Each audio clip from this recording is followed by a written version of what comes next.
Hey guys, welcome back to a brand new Ninjago video here on the channel. My name is TannerFishies. In today's video, we are going to be continuing my series of Ninjago Dragons Rising Season 3 Part 2 episode reviews by taking a look at episode 19 of Season 3, entitled When Doves Cry. Of course, this episode did leak out last week, however, I was not able to fully review this thing properly until just now. Also, in terms of how these episode reviews work, as always, we start by talking about the positive aspects of the episode at hand. Then we will dive on into some of the more negative things until finally towards the very end of this video, I will give the episode itself a score out of 10 according to my own opinion. Also, this review will contain spoilers for this episode. Keep that in mind, spoilers are ahead. So in terms of episode 19, we are so close to the finale. What did I think about this episode? Well, first of all, for the good, I did enjoy most of the stuff that went down in Ninjago. I love how Ericor actually talks about his history with Xanth. Ericor talks about some battles that they used to have for Ninjago. Kind of makes me wish we would have seen something like that, though. Maybe an Ericor spin-off series could happen at some point. Who's to say? I would not be opposed to that. Ericor does ultimately succeed in creating one half of the Arc Dragon, and obviously that's the big point of this episode. The ninja are trying to awaken both halves, and I will say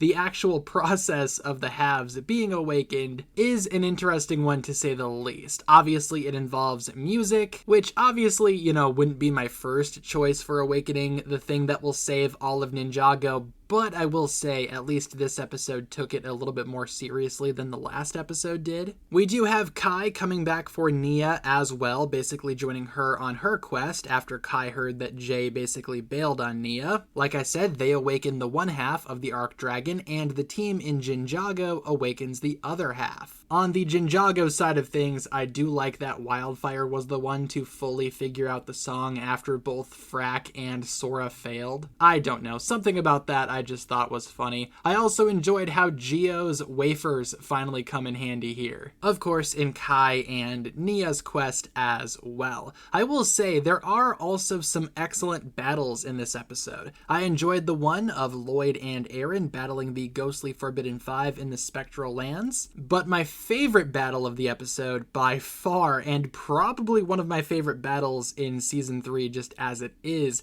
maybe even Dragons Rising, definitely Season 3, was the battle that took place at the monastery between Ras and Gio, Mr. Frohickey, and Rontu. I gotta say, credit where credit's due, Frohickey and Gio definitely tried, especially Gio. He kind of held his own against Lord Ras for a little while there. Ultimately, though, they were no match for him, but when Rontu joins the battle, that's when things get real. I was kind of hoping maybe the battle between Rontu and Lord Ras would have lasted a little bit longer, but I do enjoy the conversation that they had and the confrontation that took place between the two as well. Zarkar is mentioned, Egalt is mentioned, it becomes personal there for a little while. Again, great highlight of Season 3 Part 2. Dare I say, again, one of the best battles that we've seen in a while for Ninjago Dragons Rising. Like I said, that was definitely the highlight of the episode for me. In terms of the bad stuff here, yeah, there's a few things about this episode that I'm not fully on board with. First of all, with Power Lid, I don't understand why we are continuing to try to push this character. He's not funny. He's just obnoxious, dude.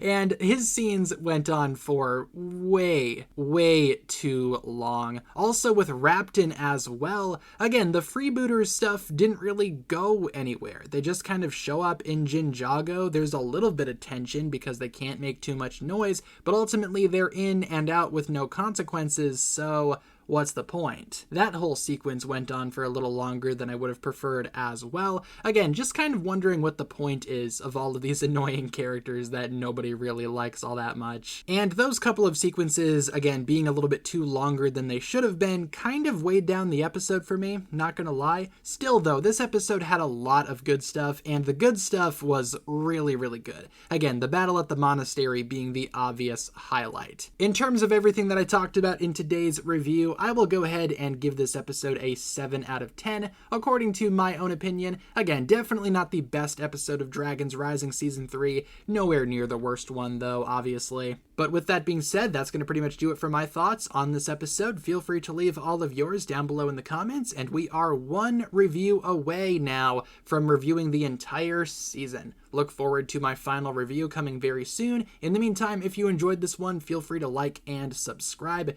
do all that fun stuff, and I will talk to you guys again very, very soon. Peace.